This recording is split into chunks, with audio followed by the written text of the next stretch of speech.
Raisan Reski di sana tentunya saudara nomor punggung 12 maksudnya salah satu pemain Pasuruan. Terjadi suatu duel di depan gawang Pasuruan tentunya saudara-saudara.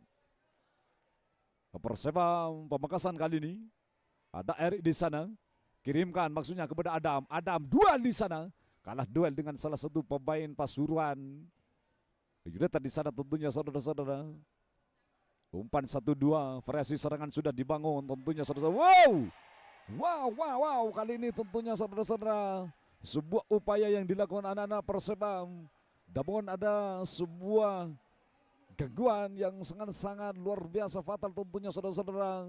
Pelanggaran yang begitu keras kali ini dilakukan oleh satu pemain Pasuruan United tentunya. Sehingga tendangan bebas diberikan kepada Perseba Pamekasan. Siap-siap di sana salah satu pemain Perseba Pamekasan untuk melakukan. Dialah sudah mendapatkan bantuan garis bunuh diri kali ini tentunya saudara-saudara. Antisipasi yang kurang baik kali ini dilakukan oleh satu pemain Pasuruan.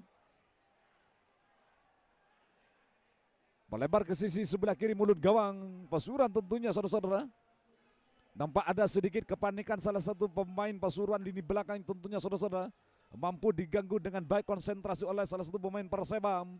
Sehingga tentunya saudara-saudara untuk antisipasi datangnya Suguli Bundar tidak bisa dikontrol begitu apik tentunya oleh salah satu pemain Pasuruan. Hanya terjadi corner kick kali ini bagi Perseba sudah dilakukan. Adam maksudnya kembali di sana dituju. Datang kembali Arik di sana.